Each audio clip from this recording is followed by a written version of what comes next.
کہ اس دفعہ بارش نے پورے ملک میں ایک ہیوک کریٹ کیا ہے. ایک بڑی تعداد شیلٹرز میں رہنے پر مجبور ہے, لوگوں کے گھر تباہ ہو گئے ہیں. کہ ہمارے نزدیک کرپشن جو ہمارے ملک میں بہت زیادہ بڑھ رہا ہے مسلسل, یہ بھی اس سارے مسئلے کی ایک اہم جڑ ہے. کہ بڑے بڑے انفراسٹرکچر پروجیکٹ ہم بناتے ہیں لیکن کرپشن کی وجہ سے ان کی کوالٹی مینٹین نہ رہ پاتی. روڈز بناتے ہیں, ایک ہی بارش میں وہ تباہ ہو جاتی ہیں. ڈیمز بناتے ہیں, بریجز بناتے ہیں, وہ متاثر ہو جاتے ہیں. جو لوگ متاثر ہوئے ہیں ان کو ریہیبلیٹیٹ کرنے, ان کو پرماننٹ آسرا فراہم کرنے کے لیے حکومت کو اسکیمیں ڈکلیئر کرنی چاہیے.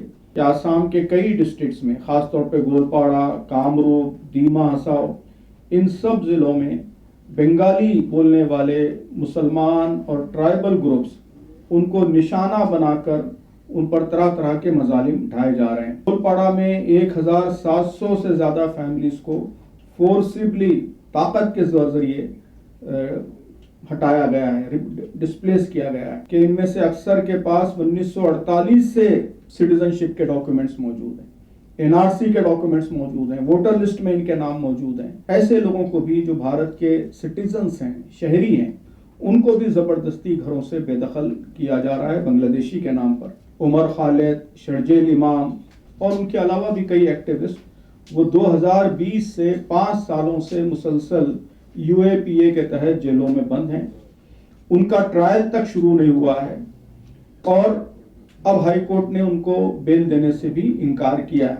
5 سال تک لوگوں کو جیلوں میں بند رکھنا ظاہر ہے کہ یہ کوئی انصاف کی, عدل کی بات نہیں ہے, بہت ہی بڑا ظلم ہے.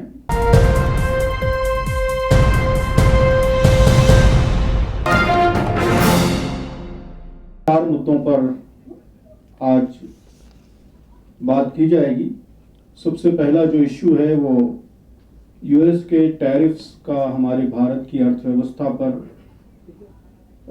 خاص طور پر جو غریب لوگ ہیں ان پر جو پربھاؤ پڑ رہا ہے, اثر پڑ رہا ہے. ہم سمجھتے ہیں کہ یہ بہت ہی گمبھیر مسئلہ ہے. جو اسٹیٹسٹکس آ رہے ہیں اس کے مطابق صرف سورت میں جو ڈائمنڈ کٹنگ انڈسٹری ہے اس میں 15 لاکھ سے زیادہ ورکرز وہ متاثر ہوئے ہیں. اتر پردیش میں 2500 کروڑ سے زیادہ کے کارپیٹس اسٹک ہیں.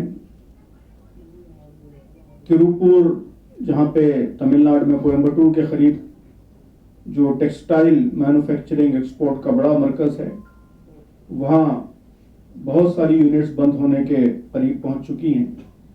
تو یہ سارے جو مسائل ہیں یہ ہماری GDP پر بہت برا اثر ڈالیں گے اور خاص طور پر جو غریب لوگ ہیں, مزدور ہیں, چھوٹے بیوپاری ہیں, ان پر اس کا بہت بڑا اثر پڑے گا. تو ہم یہ سمجھتے ہیں کہ گورنمنٹ کو اس مسئلے کو بہت ہی سیریسلی لینا چاہیے. کئی سجیشنز ہم نے اس پریس نوٹ میں لکھے ہیں. ہم چاہتے ہیں کہ آپ کے ذریعے یہ سجیشنز گورنمنٹ تک پہنچیں. سب سے پہلا ہمارا سجیشن یہی ہے کہ ڈپلومیٹک انگیجمنٹ US کے ساتھ, دیگر ملکوں کے ساتھ گورنمنٹ کا اور زیادہ ڈپلومیٹک انگیجمنٹ بڑھنا چاہیے اور اس ٹیرف کو ریڈیوس کرنے کی, ریشنلائز کرنے کی ہر ممکن کوشش ہونی چاہیے. دوسرا امپورٹنٹ سجیشن یہ ہے کہ جو لوگ متاثر ہوئے ہیں ان کو ایک ایمرجنسی ریلیف پیکیج ڈکلیئر کرنا چاہیے. معلوم ہوا ہے کہ کیبنٹ تقریباً 25,000 کروڑ کے ایک پیکیج پر غور کر رہی ہے. اس پر جلد سے جلد کام ہونا چاہیے.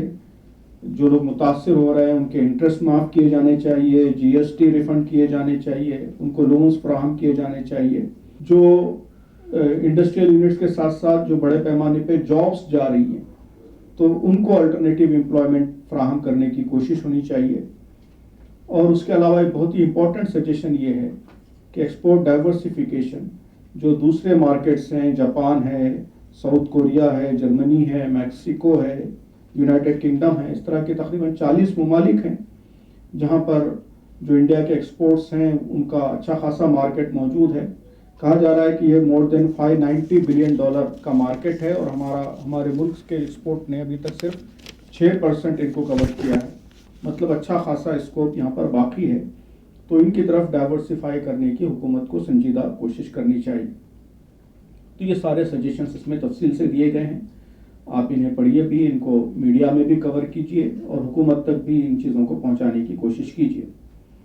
ہم یہ سمجھتے ہیں کہ ہمارے ملک کے کانسٹیٹیوشن میں ویلیو بیسڈ اکنامی کی طرف ہماری رہنمائی کی گئی ہے۔ غریبوں کا ویلفیئر صرف بڑے بیوپاریوں کا، کروڑ پتیوں اور ارب پتیوں کو سامنے رکھتے ہوئے اکنامک پالیسیز نہیں بنائی جانی چاہیے، بلکہ غریب لوگوں کو سامنے رکھتے ہوئے پالیسیز بنائی جانی چاہیے۔ جماعت اسلامی ہند اسی میں یقین رکھتی ہے، اسلام کی تعلیم کے حوالے سے، اور ہم سمجھتے ہیں کہ ہمارے کانسٹیٹیوشن کی، سمویدھان کی بھی یہی رہنمائی ہے۔ تو اگر حکومت اس پر سختی سے عمل کرے تو ان سب مسائل پر آسانی سے قابو پایا جا سکتا ہے۔ دوسرا جو ہمارا امپورٹنٹ آج ایشو ہے وہ فلڈ اور نیچرل کیلمٹی سے ریلیٹڈ موضوع ہے۔ آپ جانتے ہیں کہ اس دفعہ بارش نے پورے ملک میں ایک ہیوک کریٹ کیا ہے، خاص طور پر ہمارے پڑوسی پنجاب میں، دلی کے قریبی، اور اس کے علاوہ کرناٹک میں، مہاراشٹرا میں، جموں کشمیر میں، ہماچل پردیش میں، اتراکھنڈ میں، ان سب جگہوں پر کافی تباہی آئی ہے۔ لوگوں کے اکنامک لائیولیہوڈ متاثر ہوئے ہیں، گھر متاثر ہوئے ہیں، ایک بڑی تعداد شیلٹرز میں رہنے پر مجبور ہے، لوگوں کے گھر تباہ ہو گئے ہیں، جگہ جگہ ندیاں اوور فلو کر رہی ہیں، ڈیمز متاثر ہو رہے ہیں، روڈ، سڑکیں، انفراسٹرکچر، اس پر پربھاؤ پڑ رہا ہے۔ تو ہم سمجھتے ہیں کہ یہ بھی ایک بڑا مسئلہ ہے۔ اس مسئلے کی بھی جڑ کو سمجھنے کی کوشش کرنا چاہیے۔ ہم نے یہاں پر یہ بات لکھی ہے کہ ہمارے نزدیک کرپشن جو ہمارے ملک میں بہت زیادہ بڑھ رہا ہے مسلسل، یہ بھی اس سارے مسئلے کی ایک اہم جڑ ہے کہ بڑے بڑے انفراسٹرکچر پروجیکٹ ہم بناتے ہیں لیکن کرپشن کی وجہ سے ان کی کوالٹی مینٹین نہیں رہ پاتی۔ روڈز بناتے ہیں، ایک ہی بارش میں وہ تباہ ہو جاتی ہیں، ڈیمز بناتے ہیں، بریجز بناتے ہیں، وہ متاثر ہو جاتے ہیں۔ تو ایک بڑا ریزن کرپشن ہے۔ جب تک کرپشن کو کنٹرول نہیں کریں گے اس وقت تک اس طرح کے مسائل برابر آتے رہیں گے۔ تو اس حوالے سے بھی ہم نے یہاں پہ 4-5 سجیشنز نوٹ کیے ہیں۔ سب سے پہلا سجیشن یہ ہے کہ جو فارمرز ہیں جو بہت زیادہ متاثر ہوئے ہیں، سب سے زیادہ اثر فارمرز پہ، کسانوں پہ پڑا ہے، ان کے لیے خصوصی ریلیف پیکیج ڈکلیئر کیا جانا چاہیے۔ کلائمیٹ چینج کے مسئلے کو حل کرنے کے لیے اور زیادہ کوشش کی، اور زیادہ محنت کی ضرورت ہے۔ ہمارے ملک کو بھی اس حوالے سے خاص توجہ دینی چاہیے۔ کچھ مشورے بھی ہم نے یہاں پہ نوٹ کیے ہیں۔ جو لوگ متاثر ہوئے ہیں ان کو ریہیبلیٹیٹ کرنے، ان کو پرماننٹ آسرا فراہم کرنے کے لیے حکومت کو اسکیمیں ڈکلیئر کرنی چاہیے، اور خاص طور پر جو پرائم منسٹر یوجنا ہے اور موبائل ہیلتھ کیئر یونٹس ہیں، لائیولیہوڈ سپورٹ ہے، اسکل بیسڈ امپلائمنٹ اسکیم ہے، ان ساری اسکیموں سے ان کو خصوصی مدد فراہم کرنے کی کوشش کی جانی چاہیے۔ اور ڈیزاسٹر پریپیئرڈنیس کے اس سے سبق حاصل کرنا چاہیے، اور اس سے ایک بار پھر معلوم ہوا ہے کہ ڈیزاسٹر کے لیے ہماری جو تیاری ہے وہ ناکافی ہے۔ یہ تو بہت چھوٹا مسئلہ ہے، بارش کا مسئلہ، پانی کا مسئلہ، مانسون کا مسئلہ، یہ تو پریڈکٹیبل ہے، معلوم ہے بارش آنے والی ہے، زیادہ بھی آ سکتی ہے۔ اگر اس کے لیے ایسے چھوٹے چھوٹے مسئلے بھی اتنا پرابلم کریٹ کرتے ہیں تو اس کا مطلب یہ ہے کہ ڈیزاسٹرز کے لیے ہم بہت زیادہ تیار نہیں ہیں۔ تو ایک طرح سے یہ وارننگ ہے، تو ہم کو اس وارننگ کو سیریسلی لینا چاہیے، اور ہماری جو ڈیزاسٹر پریپیئرڈنیس ہے اس کو بھی بڑھانے پر خاص توجہ دینی چاہیے۔ تیسرا جو بڑا مدعا ہے وہ آسام میں جو ان لافل ایوکشنز ہو رہے ہیں اس سے متعلق ہے۔ آپ جانتے ہیں کہ آسام کے کئی ڈسٹرکٹس میں، خاص طور پہ گولپاڑا، کامروپ، دیما ہساؤ، ان سب ضلعوں میں بنگالی بولنے والے مسلمان اور ٹرائبل گروپس ان کو نشانہ بنا کر ان پر طرح طرح کے مظالم ڈھائے جا رہے ہیں۔ صرف گولپاڑا میں 1700 سے زیادہ فیملیز کو فورسبلی طاقت کے ذریعے ہٹایا گیا ہے، ڈسپلیس کیا گیا ہے۔ یہ رپورٹیں بھی ہیں کہ ان میں سے اکثر کے پاس 1948 سے سٹیزن شپ کے ڈاکیومنٹس موجود ہیں، NRC کے ڈاکیومنٹس موجود ہیں، ووٹر لسٹ میں ان کے نام موجود ہیں، ان کے ریونیو پیپرز موجود ہیں۔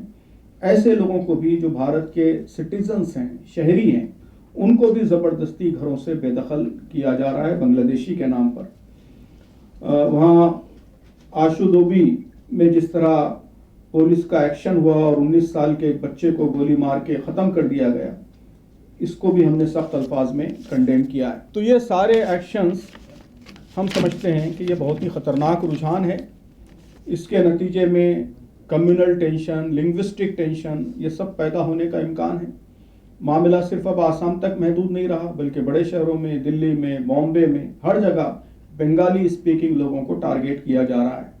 تو ہم نے اس حوالے سے 4-5 مطالبات لکھے ہیں. سب سے پہلے تو یہ کہ جب تک high court judicial review complete نہیں کرتا اور سب کے کلیم سیٹل نہیں ہوتے، اس وقت تک ایوکشن ڈرائیو کو امیڈیٹلی روکا جائے، ہالٹ کیا جائے. جو پولیس ایکشنز ہوئے ہیں اور خاص طور پر جو سکور علی کی ڈیتھ ہوئی ہے 19 سالہ پولیس فائرنگ میں، اس کی انڈیپینڈنٹ انکوائری ہونی چاہیے. جو فیملیز کو ڈسپلیس کیا گیا ہے ان کو فوری ریہیبلیٹیٹ کیا جانا چاہیے. اور ہر جگہ مائنورٹی اور ٹرائبلز کے لینڈ رائٹس کو پروٹیکٹ کیا جانا چاہیے. جو ڈسکریمنیٹری کیمپینز ہیں اور خاص طور پر بڑے اونچے عہدوں پر بیٹھ کر، چیف منسٹر کے عہدے پر بیٹھ کر جس طرح کے پرووکیٹو اور ڈسکریمنیٹری اسٹیٹمنٹس ایشو ہو رہے ہیں، اس کو فوری روکا جانا چاہیے. چوتھا اور آخری جو آج ایشو ہے ہمارا، وہ 2020 ڈیلی رائٹ کیس میں، کانسپریسی کیس کے ہائی کورٹ کے ججمنٹ سے متعلق ہے. آپ جانتے ہیں کہ کئی ایکٹیوسٹ، عمر خالد، شرجیل امام اور ان کے علاوہ بھی کئی ایکٹیوسٹ، وہ 2020 سے 5 سالوں سے مسلسل UAPA کے تحت جیلوں میں بند ہیں. ان کا ٹرائل تک شروع نہیں ہوا ہے اور اب ہائی کورٹ نے ان کو بیل دینے سے بھی انکار کیا ہے. تو ہم سمجھتے ہیں کہ یہ کوئی مناسب فیصلہ نہیں ہے، بڑا ظالمانہ اقدام ہے. یہ ہماری کورٹ کی متعدد رولنگز موجود ہیں کہ بیل یہ رول ہے اور جیل از ایکسیپشن ہے. جیل بالکل ناگزیر صورت میں ہونی چاہیے اور بیل دی جانی چاہیے. تو بغیر پراپر ٹرائل کے، بلکہ ٹرائل شروع ہوئے بغیر 5 سال تک لوگوں کو جیلوں میں بند رکھنا، ظاہر ہے کہ یہ کوئی انصاف کی، عدل کی بات نہیں ہے، بہت ہی بڑا ظلم ہے. یہ پروسیس خود ایک پنشمنٹ بن گیا ہے. ظاہر ہے کہ لیگل پروسیس ہے، عدالت میں مقدمہ چلے گا اور اگر قصور ثابت ہوتا ہے تو سزا ہوگی، ثابت نہیں ہوگا تو بری ہوں گے. تو سزا قصور ثابت ہونے کے بعد، جرم ثابت ہونے کے بعد سزا ملنی چاہیے. کوئی بھی معقول آدمی اس سے انکار نہیں کرے گا.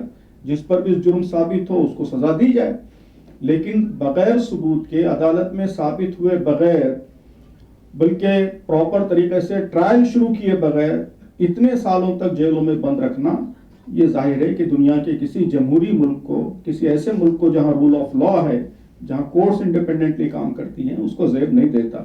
تو ہمارے نزدیک یہ بہت ہی نامناسب بات ہے. جو پروسیکیوشن ہے اس کو بھی اس حوالے سے عادلانہ اور منصفانہ طریقے اختیار کرنے چاہیے، اور عدالتوں کو بھی جو ان کے خود بنائے ہوئے رولز ہیں کہ jail is exception and bail is rule, تو اس کو in letter and spirit follow کرنا چاہیے.